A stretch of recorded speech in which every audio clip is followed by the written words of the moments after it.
Hey everyone, it is Clint. Welcome to Sweetcast. I've got a lot to talk about. I've been sort of winding these pieces together and making sense of a few things that have happened.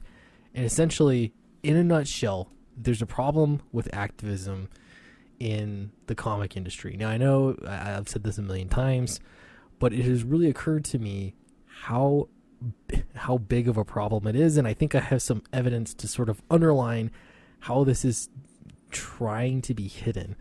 So this, you may have heard of the Ohio bakery, and just look at, again, so the second topic for this video, really. This is the overlying topic, and that is that media bias is really, really hurting comics. Again, you probably already know this, but I've got more evidence to sort of underscore the problem. Okay, so this is from CNN. It is a garbage tier news site. I had to clear up all the ads in order for us to actually just read the article, for goodness sakes. But something that you'll notice is how headlines are written. In this bakery instance, this was a lawsuit from the Gibson Bakery, I think it was called. It was in Ohio, and they were just awarded, they won $11 million in a libel lawsuit against Oberlin College because they have crazy students. Now look at this. This is an article here. The headline is so misleading and does not represent what actually happened to any degree.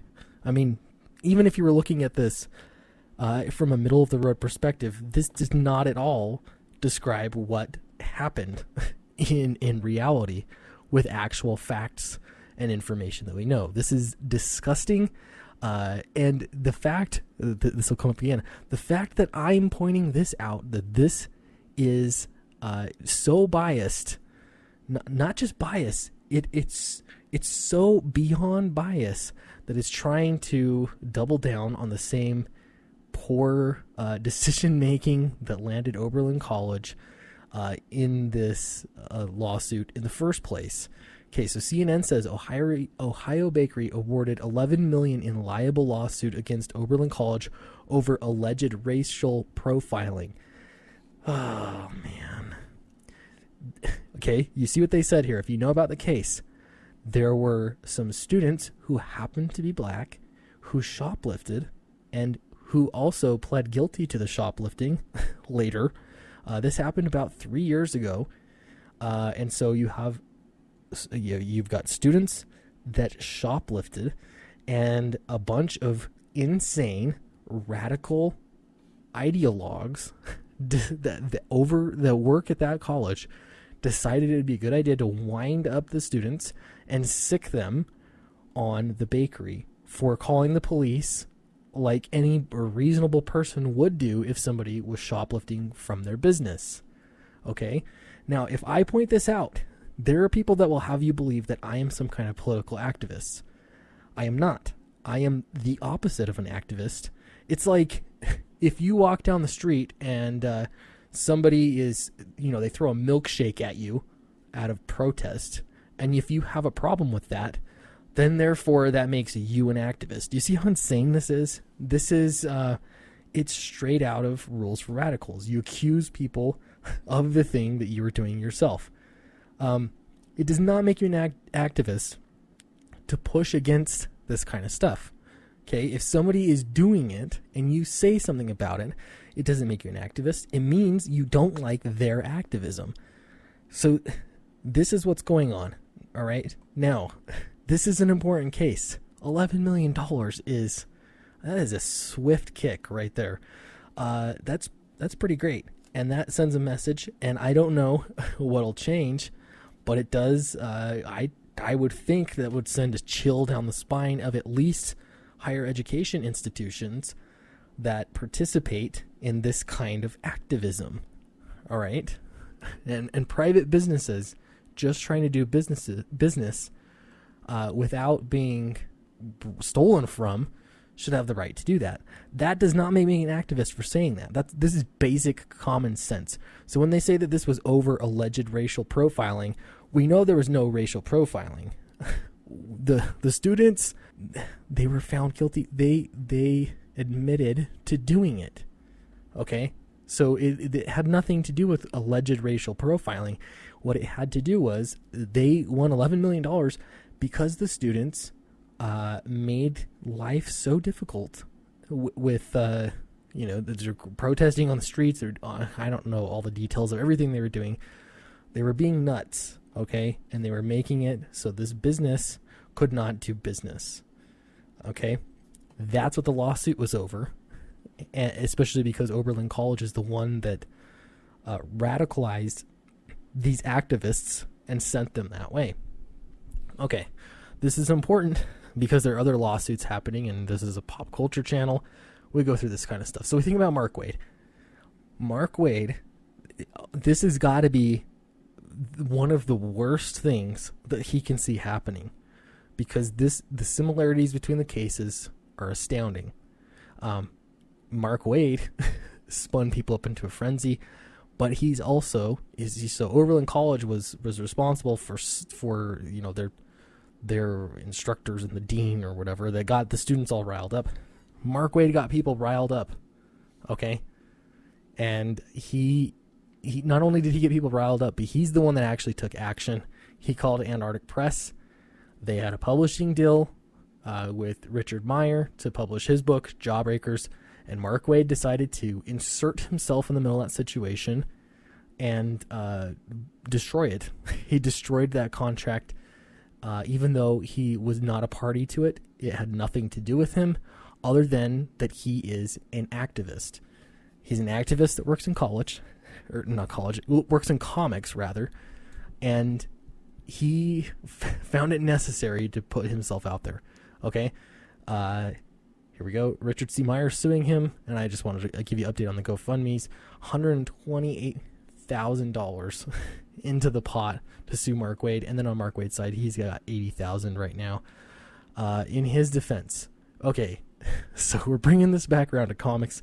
This is Bleeding Cool, and I know actually Richard C. Meyer, also known as your boy Zach, brought this up in a video earlier, but I wanted to point something out, and that is, in this Bleeding Cool article, it is, man, they've picked a side.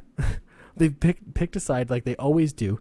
This shouldn't surprise you, but it needs to be pointed out, because if activism becomes the norm, then if you're annoyed at it, you become the activist, right? If I'm throwing a milkshake at you and you have a problem with that, that doesn't make you an activist. That makes the milkshake thrower the activist.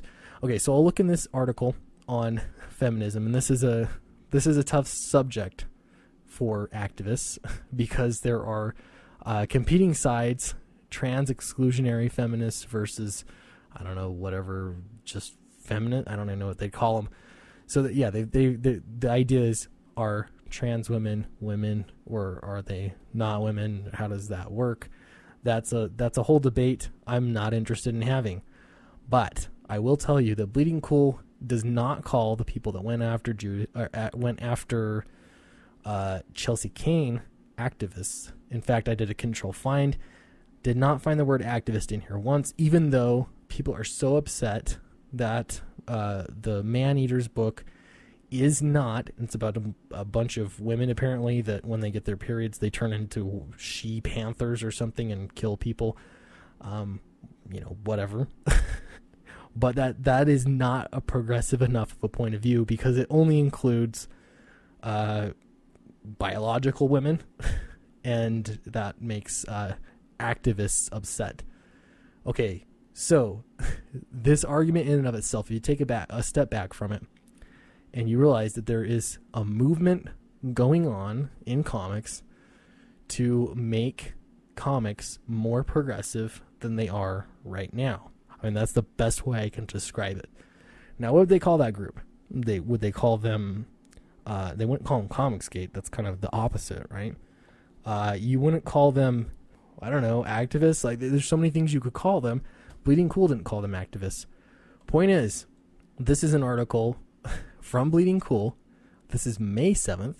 This was a little over a month ago. And you get the same kind of thing. And it's about a trans issue. It's about comics. And the first thing they say, Comicsgate, the comics activist group. Comicsgate is called an activist group. Even though, again, if a milkshake is being thrown at you, who is the activist? Is it the one throwing it, trying to push their politics and make a political statement? Or is it the one saying, hey, I don't like milkshakes being thrown at me? You see where this is going? This is headed. You got to be careful for this kind of stuff. They are going to call you an activist if you don't like it. If you just want entertainment and that's your goal, they're going to call you an activist. You're not an activist.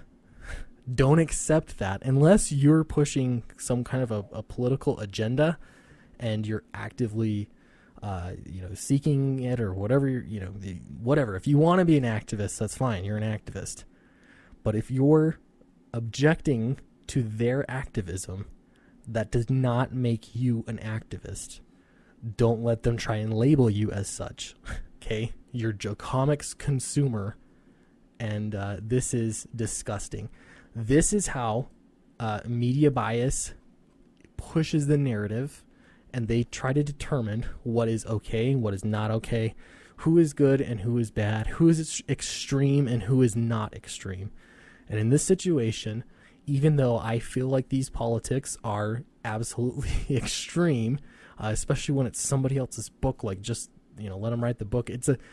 They're not changing characters. They're just writing a book. It sounds like a weird idea for a book, but for you to be that interested in it and that upset about it, and because it doesn't have your politics and you want to add politics to it, that means you're an activist. If you are annoyed that there's politics altogether and you'd prefer no politics, that does not make you an activist. All right, so there's a lot going on in this. I could probably talk for longer, but I think you get the idea. I'd love to know what your thoughts are in the comments below. Please do let me know. Don't forget to back down Cast. The link is in the description in this video, and I'll tell you, it is not political whatsoever. It's just a fun book. Check it out, and I'll see you next time.